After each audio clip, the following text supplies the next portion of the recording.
All right, let's go ahead and call us to order at, it's like 5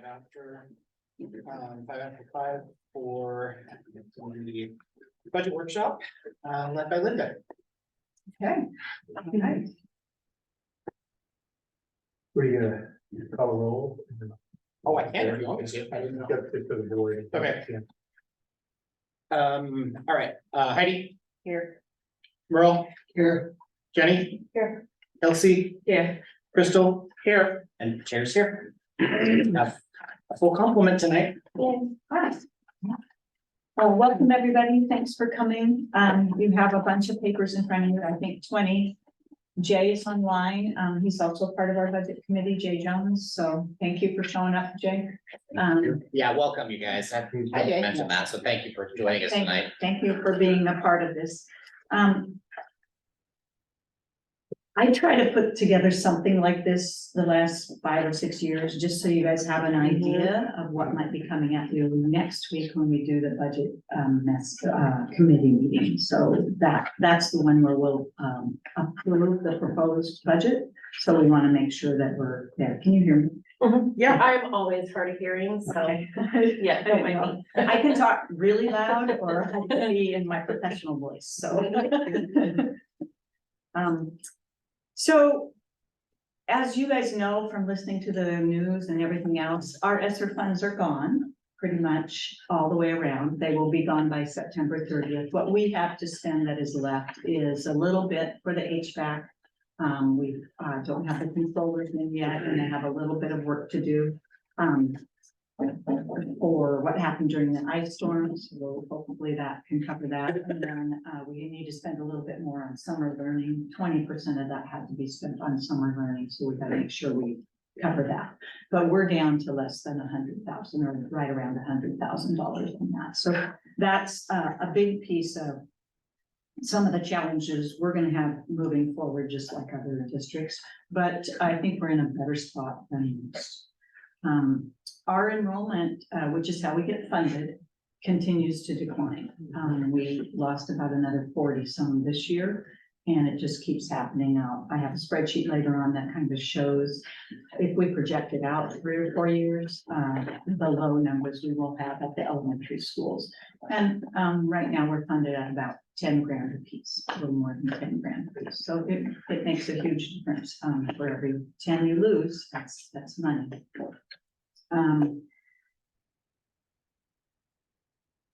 Bill and I projected that our enrollment would go down another 70 some in the 24-25 year, because our graduating senior class was big and our kindergarten class is not expected to be big or as big as even, maybe not even as big as this year. So it's kind of scary. Just so you know, we estimate that in December for next September. So the state needs it. They can't give us a state school fund estimate unless they have those numbers from every state, every district in the state. So it makes, it's hard to calculate, but you have to get it in so that they can give you an estimate, and we keep rolling. So, this is the second year of the biennium, so at least we know what our funding is, because we're not, a lot of times, those that are new to this, a lot of times you don't know what the governor's going or the legislator are going to fund this at. So is it going to be 9.9? Is it going to be 10.2 billion for the biennium? What's it going to be?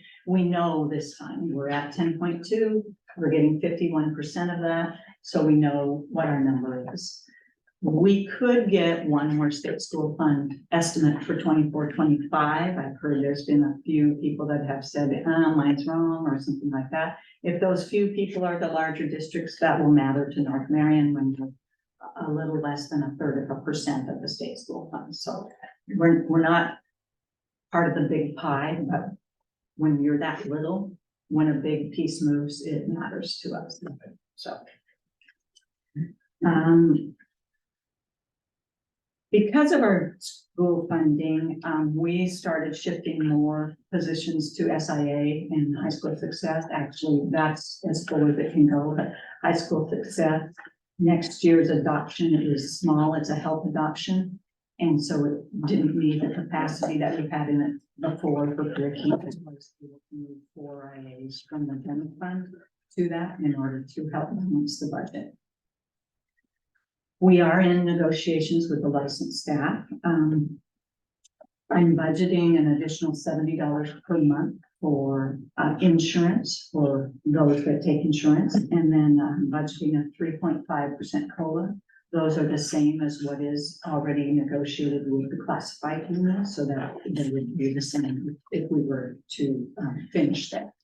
We are uncertain where the budget will go, and we just have to wait and see where that ends. It is a very tight budget. I put together one budget, and then we were given two estimates, which you'll see on about page 4 or 5, I think, where we lost about $600,000 in the matter of a few weeks. So, when they adjust, and that's where we learned it. So, we went back to the drawing board, we reduced a staff member, we found places where we could try to cut a little more so that we can get there. There's talk at the Capitol that, the governor, the legislators, they're seeing all the news, they're seeing everybody cutting people, they're seeing the strikes. There's talk that they're gonna give us more funding. We're hopeful in 25, 26 and forward, there might be more for K-12 schools. That's something we hope comes through and comes true. I know the governor has plenty of committees working on it, on the current service level, equity one. So there's a lot of intelligent people working on those things. We'll see where they land. We're hopeful that we can move ahead and do better for all districts. The next page, page 2, is just some of the information about staffing and how we get there. Linda, can I just? Sure. Kind of just make a comment. I just, kind of in my experience, want to commend Linda, for how she's handled the budget, particularly these federal funds over the past few years. We managed not to end up with lots of staff, being paid for out of ESSER funds, as they were going away. And she really was careful about how to make sure that our staff was in other accounts, general fund and SIA and HSS and those places where you wouldn't be hurt when those, in essence, what we call one-time funds were no longer there. So has done a really nice job with that. It's one of the reasons that other districts are in a little bit of trouble, because they were either paying a lot of salaries, that they were giving out of those ESSER funds, or paying for staff out of those ESSER funds. And I appreciate Linda's in a historical sense of enrollment and enrollment projections and those types of things. That, as she mentioned, the other place that you can get in trouble is if you overestimate what your enrollment is going to be.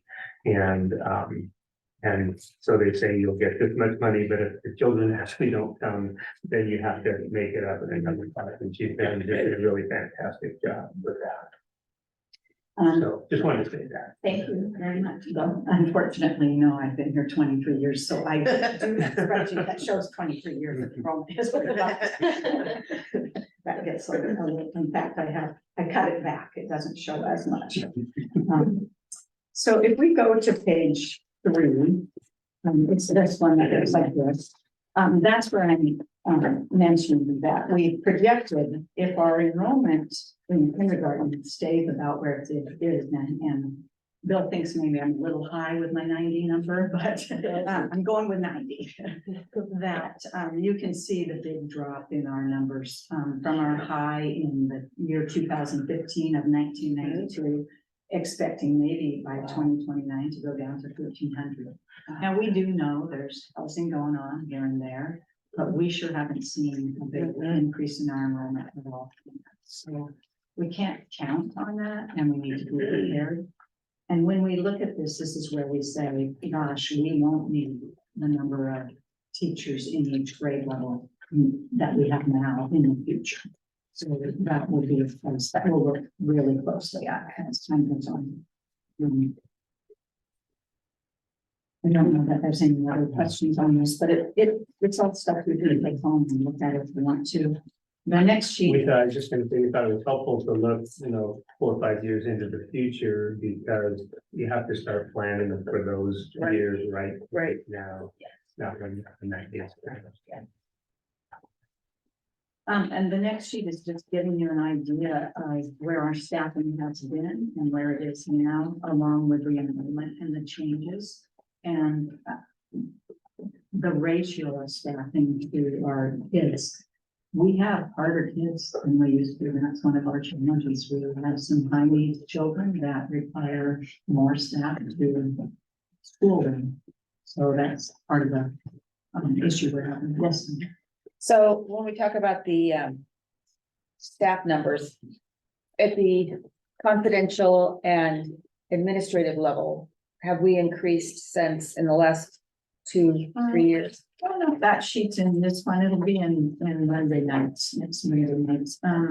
In the last 2 years, in fact, I think we're going on last year. We're down to an administrator or two, because we had the assessment.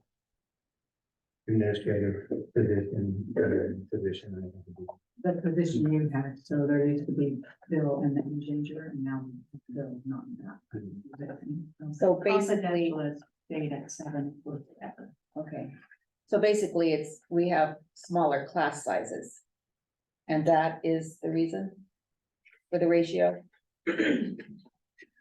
I would say that at the younger grades, probably Heidi, but I haven't looked at that history very much. Yeah. I would say we would have to with this, but this staffing includes all. That's just, it's not just a third grade teacher. It's the counselors and the administrators, the confidential people, the sped, maybe their foundations classrooms have maybe 3 IAs and the teacher, depending on the number Right. of students that are in there. So I don't have that information. Someone else may have that. But Yeah, but this is a here's- significantly here's- lower number than we've seen in the past. Here's what I can. And that costs us money. Yes, yes. We don't have significantly small class sizes, because as these small kindergarten classes have come in, that's where we're making the adjustments. So in essence, we'll continue to make that adjustment. But we don't have classes with 15 or 16 kids, we're, at 20 or 22 or 20 and 24, so they're not. Generally, you And I- think, excuse my voice, I shouldn't be talking tonight, but, you would expect enrollment goes down, staff goes down somewhat proportionately, but Yeah. after observing a year, I think some of it is the special education situation, isn't it? There's more behavior needs, there's more special ed needs, and those are small classes, some of them, or as you mentioned, more IAs versus licensed teachers, and so that makes a difference. I do want to mention too, in this 24-25 staffing, there are 3 additional IAs. Those are the reading IAs that are paid for out of the early literacy grant that we just got. So that's additional So that's staff. not a budget factor for this year, then, I mean, it helps the budget. Yes, Because yes, of the because we got money to pay for those through a grant. So, As Linda rolls through, you'll see that there are federal funds too that support certain staff. Special education is funded by some federal funds, some of our support for English learners, migrant programs, some of those come from other funds aside from the general fund that you'll be. and I, Can I ask one quick question? So we've been seeing this trend for a while in the budget committees that you've been warning us that it's getting progressively worse, which I appreciate so much because you are a wealth of knowledge. When do we need, as a board, to kind of decide, including superintendent, of course, that we need to start really navigating our staffing structure? Because I don't want to be in the paper if possible for bad decisions. None of us. You know, so like, and I'm sure, Dr. Rhodes, that you've already started that process, but like, when do we really need to start? Because as you're projecting, this is, I would say you're on point. This is realistic of what we've been seeing. I mean, if I pull out my old information, you're pretty accurate on it. Thank you. I do believe that, as you can see from that projection, we're gonna start decreasing grade level teachers. But we don't know what sort of students are coming in. We did have quite a bubble of special needs students through the COVID years. When they came back, there were more needs than we had ever had. But I believe that's why we're showing you that 4-year look ahead, because we do need to start looking at, okay. And we've shared this with our principals and administrators, so they realize that this is where we're headed. Okay, We can't keep up with this, we keep adding, so. excellent. And Linda and I have talked too, there may be some other types of structural changes, you know what I mean, regarding staffing that take longer to plan. So, part of staying out of the paper is trying to do things strategically and smoothly, and, you know, and not abruptly and in not Yeah. an unsustainable way. Right. So that's where our thinking has been at this point. So I added a couple pages here that haven't been in here before, because we have new budget committee members and board members. But I just wanted, I'm not gonna review these, I'll let you guys look at them yourselves, but I just wanted you to see, when we do a state school fund estimate, all of the different things they're looking at, it's these 2 pages. And like I said, if these numbers change for another larger district, it might trickle down and affect us. There's a lot that they look.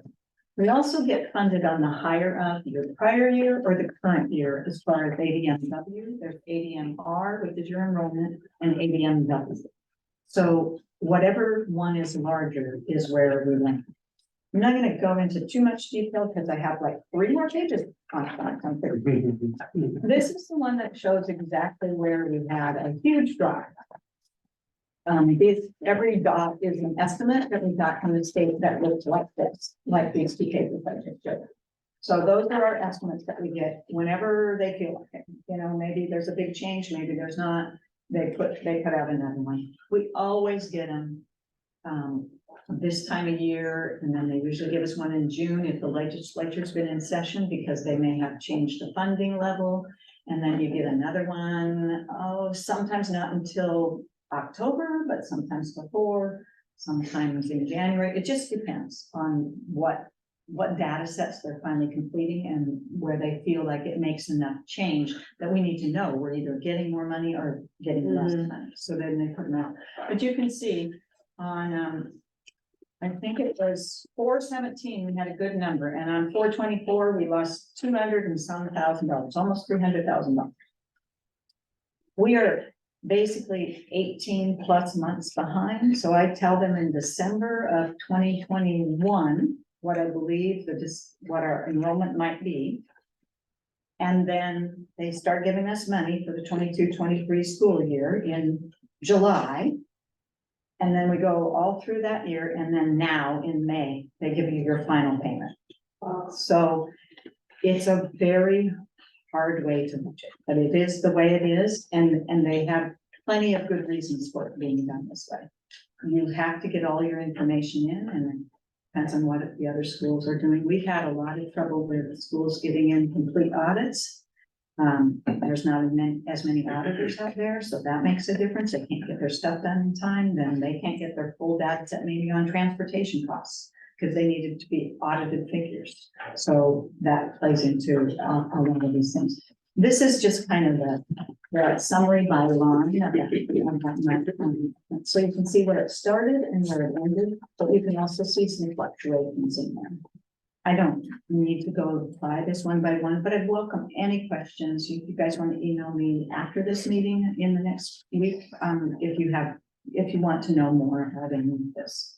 And this last one is is the assumptions or the, for sure, the real things that the state school fund is making when they give these estimates. So they usually have a front page that tells you, okay, we were estimating it, now we finally have the actual on the ABMR, the property taxes, common school fund, and those sorts of things. So it really makes a difference. The poverty basis, when they started, they were using the December 2020 poverty basis count, and then they went to December 2022. That can make a huge jump for some districts. It didn't hit us too hard this time, but it makes a difference. Some districts recent, when they thought they were dealing with 4 or 5 million in cuts, and all of a sudden it was 10 million, was because some of those federal funds didn't come in based on that new census and that new poverty count. Yeah. Probably right. Dean. So there was a certain benchmark where federal funds would be appropriated, and if you rise above that for X number of students, then that is withdrawn. Well, I'll let you go ahead. for the poverty count, Merle, it's a pot for the whole state of how many they believe are in, how many of our enrolled students are in the poverty count. And so then that's given out to everybody. So there's this pot. And if ours goes down or up, you're losing or gaining 10 grand for every Depending student. on the income level of the Yeah, family. so the census matters, you know what I mean? So when a new census comes out and new So the state information gets the about- same amount regardless, but it may go elsewhere. That may be- Or the state could get a different funding number for poverty count. I'm not sure. The next 3 pages are the same look as what you have for 22, 23, only 23, 24. And you'll see we had that same drop at that same time period. So basically altogether, we lost close to $600,000. And it's because our enrollment is declining, and if it declined on 22, 23, and we were basing it on that number, this SSF for this year, then it drops again. So it's a quagmire we get into. Any questions so far on any of this that you guys would like to ask? That's good. It's a little bit of dissonance to see the economy doing so well and the state collections and all those things doing so well, you know, yet, you know, they're calculating for us to get less, and that's why there is such a, you know, kind of a holler, you know what I mean, from districts, you know, towards the state of Oregon to start to write, you know, what schools are getting, you know, with what the tax collections are, and those types of things, right? Yeah. This next page is about the budget development for the general fund. And it just sort of, I take it along like what was budgeted for 23, 24, what I'm estimating the actual expenditures are gonna be. And then I start budgeting, I start putting this together in March. And you can see in March, I looked so good. We were balanced in March. Yes, let's go. And then we get some more estimates, and then we get some more estimates, and then I'm not balancing it. So by the time you get to this one, today's date, the last one over on the right-hand side, we have a negative of $390,000. We will shore that up with a smaller contingency. Instead of a 6%, we'll have a 4.5% in the budget that we present to you on 99. So just food for thought. The next piece is about contingency and the history of it, and there's a lot of history in there. It gives you a breakdown of, you know, on this type of budget towards at the bottom, the considerations, blah, blah, blah, and where we think we need to be. So this also kind of goes along with the talk that we're hoping that the state, the governor and legislators give us more money. We know we're gonna have to start cutting more staff as years go by because we're not gonna have the students. But hopefully it'll all coincide together and we'll all work out. Can I ask you, are the attendance numbers trending down for every district, or is it localized? school attendance has been kind of identified, by superintendents and school leaders as probably the number one issue in schools, affecting schools, affecting learning, it's affecting, costs and everything that goes with that. So it is, it is actually nationally considered kind of the number one issue right now. They did not come back from COVID. We lost 30-some thousand in the state, and most of us expected them to come back, and they have not. There's still some people that think as the children get older that are being homeschooled or going to charter schools, they might come back. They might want to be involved with sports and those sorts of things and want that piece of their life, but we don't want that. That's really not part of North Marion, though, is it? Portland schools, I understand that, but we don't, how many people do you think we have homeschooled in our district? Quite a few. There's Quite a a lot. few, Yeah. quite a few. Diane has some Really? numbers. Yeah. What folks learned during COVID were online charter schools popped up all over the state. And, we have schools, have students like taking an online school in Baker, Oregon, you know what I mean? Because you can actually enroll anywhere, in an online school. And that was that was a COVID, a result of COVID. We just developed a lot more of those opportunities. Where does the money go for the Oregon online student? For the charter schools, Well, no, it's through the ESD, I think. That's what my For the children do. the They homeschool. they get out their computers, but it's Oregon online, it's through an ESD connection. We get funding. Yeah, for- all the money follows the student. So it goes to the ESD probably. Yeah, I'm not sure exactly which program you're talking about. on that Or one. it's called Oregon online, it's through the Department of Education. I don't know, maybe you know, Glenn. Oregon I online. don't know, there's quite a few different programs out there. I wouldn't be comfortable. I don't know, but. They use some, they sponsor charters as well. So it may be that it's an ODE sponsored charter. maybe. Yeah. Yeah, I'm not familiar with that one. I know there's a formula for charters enrollment, and they get a certain portion. If the charter school's within your district boundaries, then you share that funding for that child, where the charter gets most of it and the district gets some. A little bit. Well, we don't sponsor a charter. We don't. Yeah, we don't have one here, so yeah, I don't know what this. I'll Do they find get, out. do they get that same amount of money, or do they get a little less of it off the top online? They get less, they don't get the full amount. They do. No, because the district gets some of it, because there's a piece that they're still responsible for. So the online students that come here for athletics and theater and basketball, we get compensated? No, not for extracurricular sports. No. And are there special programs they come here and participate in? I don't have those figures or know too much about that. So there isn't any way we get compensated for fulfilling our obligations with education? If a homeschool student enrolls in core classes, I believe we can claim them on an hourly basis and get something from the state. Or we can have them ask them to pay tuition. Yeah, Sounds like a headache that we probably difficult to apply for.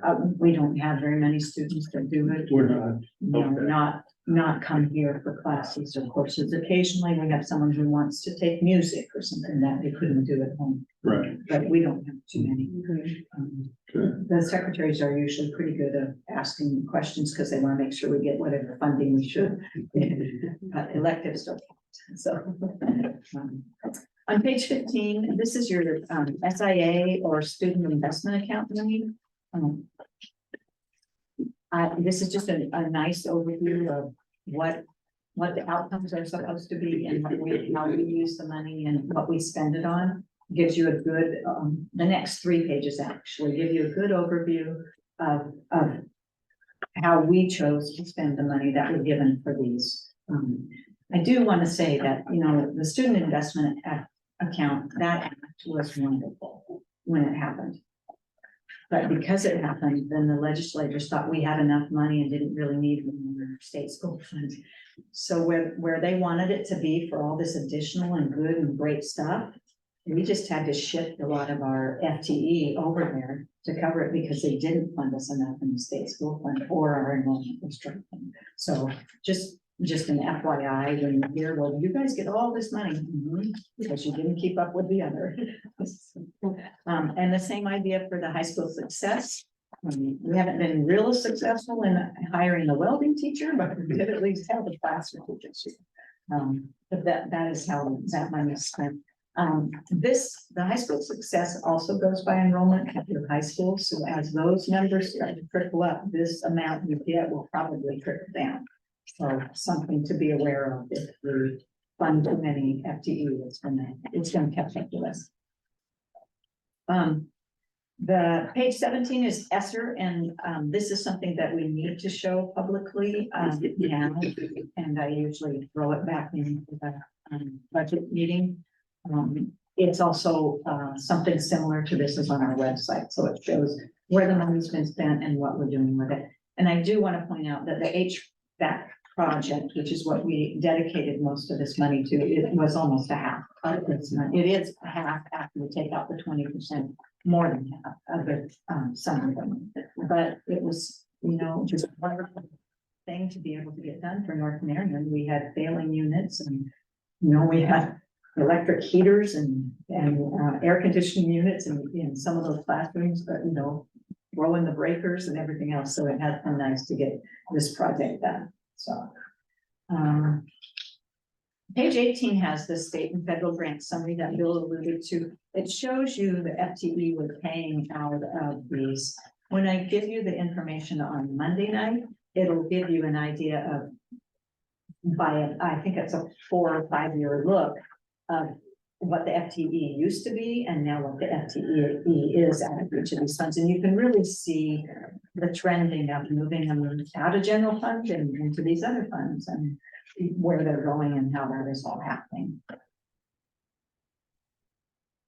These numbers are usually based on this proposed budget. It doesn't mean that every one of these people is hired during the year. For instance, this year, we didn't hire everybody that we could. We got maximum employees to cover those. So then it doesn't count as an FTE, but it counts as an expense in the sum cost. That's what we count. So you can still use some of that money for current employees. That's what you're saying. Yeah, What is FTE stand for? full-time equivalent. Okay. Yeah. And there's PTE, part-time equivalent too.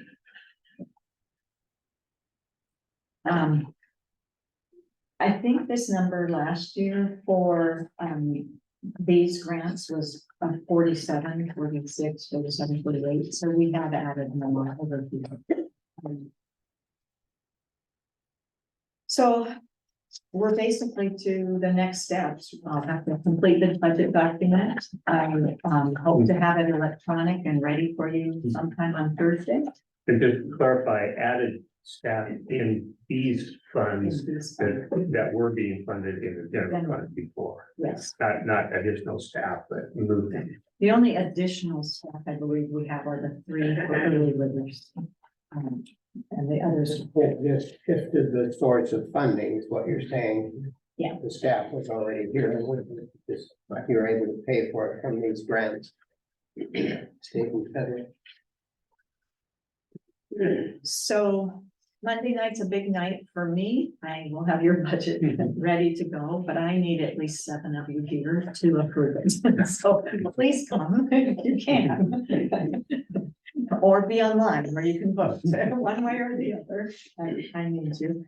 If there's topics that come up that we just can't decide on, we may have to go to the second meeting, which is Thursday. We've done that once in my 23 years, so let's hope we can get it done in one night. Who knows? And then the budget committee members, you guys will be done. The board will then adopt the budget. So that'll be the end of your. I don't know if you saw that budget committee handbook was in the agenda if you want, that's good to look at. And then I have another document about state school fund that I thought some of you might be interested in. I'll send out, tomorrow probably. That, it can answer a lot of your questions about the state school fund, about how schools are funded, the taxing structure and how it changed with Measure 5 and things like that. I was gonna say, we will watch the revenue forecast and the October 1 enrollment, but I don't think we will be watching. So. It's really bored, Mike. Yeah. And then the last page is just some information that I thought might be helpful, especially for some of the new members, on what we pay for or what you can pay for out of some of these other funds when you go by the account number. So it's some general information for you, which we have way too much of that in the budget book. Like I said, I'm hoping to have that ready for you on Thursday sometime. I will send it out electronically and I will bring you a hard copy for the meeting. If you want the hard copy beforehand, you can come get it on Friday from me. Sometimes people like it because you can scratch on it and it's nice to have. So we could get one on Friday. Yes. Yeah, I was just gonna mention, I sometimes come grab one because it's easier. Yeah, for it's me. much It's easier to- easier. I hesitate Make notes on sometimes the how paper much to one, do so. that at home, but. No, I print them all, Yeah. all 150 pages, whatever it is. She puts it in a binder, it's very nice. Yeah, and that's why I put holes in these in case you want to add this to your binder, or if you don't want them, leave them here and I'll toss them, but it gives you an idea of where we're at. Do you guys have any questions? How much per student do we collect from the state? For 23-24, about $10,154 for the state school fund portion. There's on that spreadsheet, there's like 3 different numbers. So depends on what one. And in our changing of students, the -72 for this year is based, we're -72 from last year. It's not a common, that's 72 this year we're missing. 23-24, we were missing about 40 something, 42, 44. 44. Going into next year, we believe we'll be down about 72. We have a very small kindergarten class coming in, and that small kindergarten class rolling to first grade, and then a larger class going out of So the the difference per year, not an accumulative. correct. And when I show you those numbers, those enrollment numbers are people, are students here in the district. But if they don't stay the whole year, I don't get a full $10,000 from them. If they come and go, I get a prorated amount for them. So it depends on, usually our enrollment is about, I think, 94 to 98% of our enrollment on October 1, which is called the official enrollment date. Last question, how are we doing on PERS? How far behind, and Right. can we be startled by the state asking for additional funds? We are okay at the moment. Next biennium, our rates will go up. We have 2 PERS UAL unfunded liability bonds that we went out for. They have saved the district millions over the years. I think Heidi can attest to that. Millions. Thanks to you. Yeah, Yeah. Thank you. when you Yeah. brought that forward. That is Saved us not an tons. easy thing to do. And it is scary because you're not guaranteed that it won't cost you more. So it's, we're all on pins and needles. If you can do well in the first 3 years of that, you can breathe. It's usually, you're gonna be fine usually. But boy, that first few years, you kind of hope you did the right thing. So, and it appears we did on both of them. But one of them is done. One of the bonds will be up in 2027 or 28. I don't know, mine's not quite clear on that number. It's the 27-28 school year, so I'm not sure when I'm done. And then that means what we were saving in our PERS rates that were given from PERS will go up because we don't have that money to play with anymore. But we have the second one, which is helping us right now. There's tier 1 and tier 2. There's OPSR. And we pay only 1.38% on OPSR and we pay 0 on tier 1, tier 2 at the moment because of our PERS UAL. Okay, if we wouldn't have done those bondies, we'd be paying way more than that. So the normal rate for districts is 17 to 20%. 17%, I think.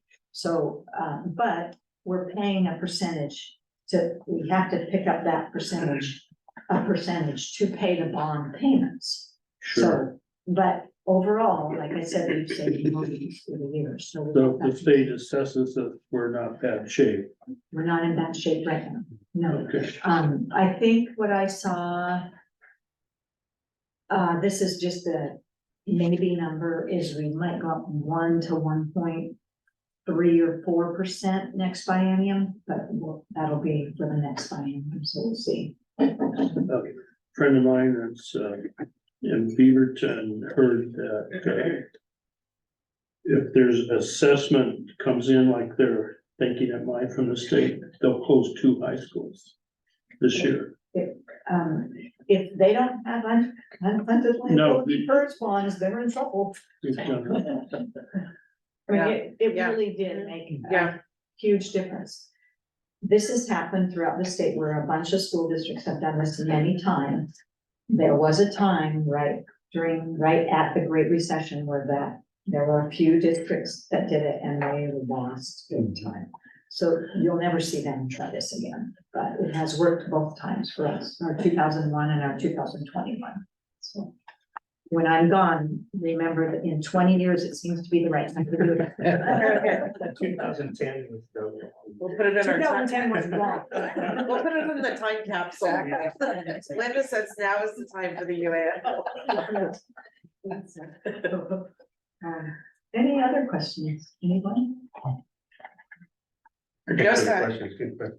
These documents are fantastic. As usual, I love this page, so like, when people ask me where the money, I can be like, hey. It's public knowledge, it's on the state website, you can see them for years and years and years and years. So, yeah, those are great to have.